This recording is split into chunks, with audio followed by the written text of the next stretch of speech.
This channel does not promote or encourage any illegal activities. All contents provided by this channel is meant for educational purposes. Hello नमस्कार प्यारे साथियों, मैं KP Singh आप सभी का अपने YouTube channel inquiry with Krishna में स्वागत करता हूं।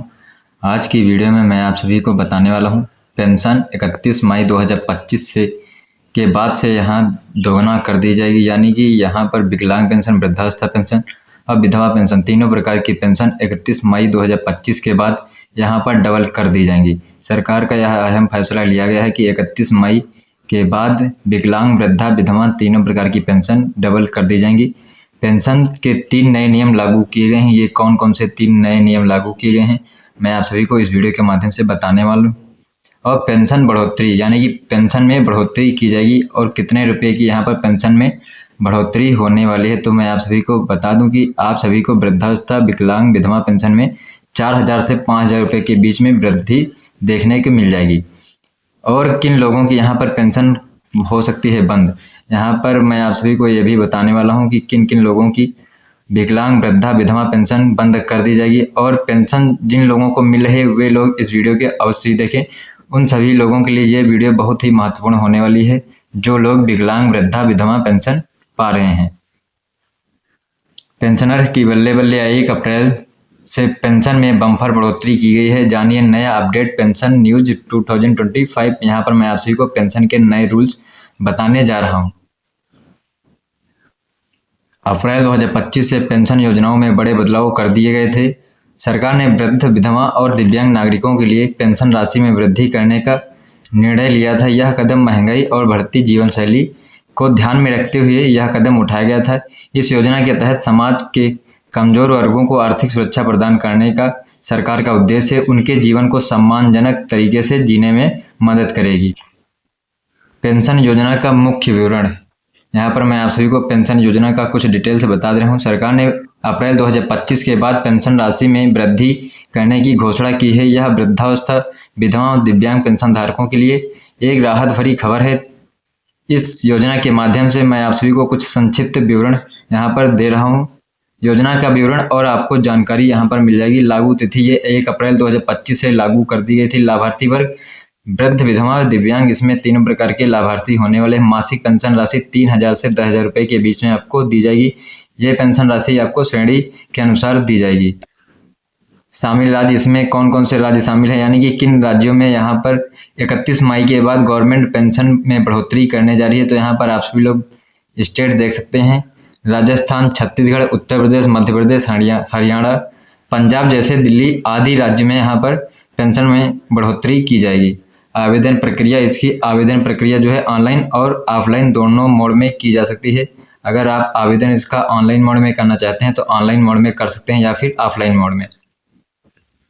पात्रता आयु, एलिजिबिलिटी इसमें क्या होने वाली, तो यहाँ पर पात्रता आयु मैं आप सभी को बता दूं, वृद्ध लोगों की यहाँ पर 60 वर्ष से जो है उम्र अधिक है या फिर 60 वर्ष है तो वे लोग यहाँ पर इस योजना का लाभ ले सकते हैं। विधवा के लिए यहाँ पर उम्र जो है वो 18 वर्ष या इससे अधिक, दिव्यांग के लिए 18 वर्ष या इससे अधिक की अगर आपकी उम्र हो चुकी है तो यहाँ पर आप तीनों प्रकार की पेंशन का लाभ ले सकते हैं। आपको तीनों प्रकार की पेंशन में से सिर्फ एक ही पेंशन का लाभ दिया जाएगा। विधवा को वृद्धावस्था पेंशन नहीं दी जाएगी, दिव्यांग को यहाँ पर विधवा वृद्धावस्था पेंशन नहीं दी जाएगी। इसमें तीनों पेंशन में से आपको सिर्फ एक ही पेंशन का लाभ सरकार की तरफ से दिया जाएगा। वार्षिक आय सीमा 1 लाख से आपकी पारिवारिक वार्षिक आय सीमा कम होनी चाहिए। वित्तीय स्रोत क्या होने चाहिए, केंद्र और राज्य सरकार का यहाँ पर संयुक्त योगदान देखने को आपको मिल जाएगा। यहाँ पर ये जो पेंशन योजना चलाई जा रही है ये केंद्र सरकार और राज्य सरकार की तरफ से चलाई जा रही है। पेंशन राशि में वृद्धि, यहाँ पर मैं आप सभी को बता दूं कि पेंशन राशि में 31 मई के बाद कितनी वृद्धि सरकार की तरफ से किए जाने हैं। सरकार ने विभिन्न श्रेणियों के लिए मासिक पेंशन राशि में वृद्धि करने का फैसला लिया है। वृद्धावस्था पेंशन 3,000 रुपये से बढ़ाकर के 4,500 रुपये प्रतिमाह कर दी जाएगी। वही बात करूं विधवा पेंशन, तो विधवा पेंशन 2,500 रुपये से बढ़ाकर के 6,000 रुपये प्रतिमाह कर दी जाएगी। दिव्यांग पेंशन 4,000 रुपये से बढ़ाकर के 10,000 रुपये प्रतिमाह यहाँ पर सरकार की तरफ से बढ़ाने का घोषणा किया गया है। राज्यों के अनुसार पेंशन विवरण यहाँ पर विभिन्न प्रकार से आपको देखने को मिल जाएंगे। राजस्थान में वृद्धावस्था पेंशन 1,000 रुपये से बढ़ाकर के 1,150 रुपये कर दी जाएगी। विशेष श्रेणियों जैसे विधवा और तलाकशुदा महिलाओं के लिए अलग प्रावधान इसके रखे गए हैं। छत्तीसगढ़ महंगाई भत्ते डीए को 46% से बढ़ाकर 50% कर दिया जाएगा। वृद्धावस्था पेंशन 3,000 रुपये प्रतिमाह और दिव्यांग पेंशन 45 रुपये प्रतिमाह दिए जाएंगे। उत्तर प्रदेश में विधवा और वृद्धावस्था पेंशन 2,500 रुपये से बढ़ाकर के 3,000 रुपये कर दी गई है। आवेदन प्रक्रिया को सरल बनाया जाएगा। हरियाणा दिव्यांग नागरिकों के लिए मासिक राशि 4,000 रुपये तय कर दी गई है। दिल्ली में वृद्धावस्था पेंशन 2,000 रुपये से बढ़ाकर के 2,500 रुपये कर दी गई है। डिजिटल वेरिफिकेशन अनिवार्य कर दिया गया है। अगर आप लोग जो है पेंशन में अपना डिजिटल वेरिफिकेशन नहीं करवाते हैं तो आपकी पेंशन रोक दी जाएगी। Unified pension scheme UPS system क्या है? एक नई शुरुआत इसकी की गई है गवर्नमेंट की तरफ से। 1 अप्रैल 2025 के बाद यहाँ पर केंद्र सरकार ने यूनिफाइड पेंशन स्कीम यूपीएस लागू करने की घोषणा की थी। यह योजना सरकारी कर्मचारियों के लिए बनाई गई थी और इसका उद्देश्य रिटायरमेंट के बाद उन्हें आर्थिक सुरक्षा देने का निर्णय दिया था।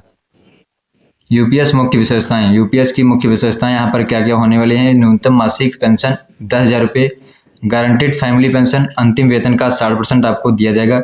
नियोक्ता नियोजन पहले के 14% से बढ़ाकर के 18.5% कर दिया गया है। आवेदन प्रक्रिया ऑनलाइन और ऑफलाइन दोनों मोड में आप कर सकते हैं। यूपीएस के लाभ यहाँ पर आपको क्या क्या मिलने वाले हैं? तो यूपीएस के लाभ बता दूं मैं आप सभी को। रिटायरमेंट पर औसत सैलरी का 50% गारंटेड पेंशन आपको दी जाएगी। पारिवारिक सुरक्षा हेतु फैमिली पेंशन आपको भी दी जाएगी। डिजिटल भुगतान प्रणाली सिस्टम द्वारा पारदर्शिता सुनिश्चित की जाएगी। पात्रता मानदंड में बदलाव कौन कौन से किए गए हैं? तो यहाँ पर वार्षिक पारिवारिक आय सीमा अब 1 लाख रुपये तक कर दी गई है। दिव्यांगता की न्यूनतम सीमा अब 40% से बढ़ाकर के 60% कर दी गई है। विधवा महिलाओं के पुनर्विवाह पर उनकी पेंशन बंद नहीं की जाएगी। कैसे आपको पेंशन के लिए आवेदन करना है तो इसका मैं थोड़ा सा स्टेप बता दे रहा हूँ। पेंशन में रजिस्ट्रेशन करने के लिए आपको सबसे पहले पेंशन की ऑफिशियल वेबसाइट पर जाना होगा। जिस भी आप स्टेट में निवास करते हैं उस स्टेट के ऑफिशियल वेबसाइट पर आपको जाने के बाद वहाँ पर एक ऑप्शन आपको देखने को मिल जाएगा ऑनलाइन आवेदन करें का। तो ऑनलाइन आवेदन करें के ऑप्शन पर क्लिक कर देना है। अगर आप लोग ऑफलाइन मोड में आवेदन करना चाहते हैं तो आपको अपने निकटतम पंचायत कार्यालय या जिला प्रशासन कार्यालय में जाकर के वहाँ पर आवेदन करना होगा।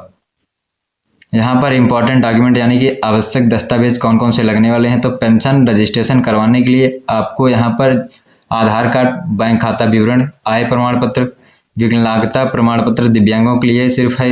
यहाँ पर अगर आपके पास इतने डॉक्यूमेंट हैं तो आप पेंशन के लिए आवेदन कर सकते हैं। पेंशन में बस 4 ही डॉक्यूमेंट यहाँ पर इम्पॉर्टेंट होते हैं। ये चारों डॉक्यूमेंट ले जाकर के आप अपने कार्यालय में नज़दीकी कार्यालय से अपना रजिस्ट्रेशन ऑफलाइन मोड में करवा सकते हैं। अगर आप लोग ऑनलाइन मोड में रजिस्ट्रेशन पेंशन के लिए करना चाहते हैं तो इसकी वीडियो आप सभी को हमारे टेलीग्राम चैनल पर मिल जाएगी। आपको हमारे टेलीग्राम चैनल पर जाना है, वहाँ पर लिंक के माध्यम से आप जो है नया पेंशन किस प्रकार से आवेदन करना है इसकी जानकारी ले सकते हैं। वहाँ पर आपको लिंक भी मिल जाएगी। लिंक के माध्यम से आप जो है वहाँ ऑफिशियल वेबसाइट पर जा सकते हैं। ऑफिशियल वेबसाइट पर जाने के बाद आप अपना आसानी से आवेदन कर सकते हैं। अगर आपको कोई भी डाउट है तो आप हमसे कमेंट में अपना डाउट पूछ सकते हैं। आपके कमेंट का रिप्लाई ज़रूर दिया जाएगा। आज की वीडियो में बस इतनी ही जानकारी देनी थी। अगर आप सभी को हमारी वीडियो पसंद आई है तो कृपया आप सभी लोग हमारे वीडियो को लाइक एंड शेयर करना ना भूलें। और अभी तक जो लोग हमारे YouTube चैनल को सब्सक्राइब नहीं किए हैं तो कृपया वे लोग हमारे YouTube चैनल को सब्सक्राइब कर लें और साथ ही बेल आइकन को भी प्रेस कर दें, जिससे कि हमारी हर एक वीडियो का नोटिफिकेशन आप तक पहुंचता रहे। धन्यवाद।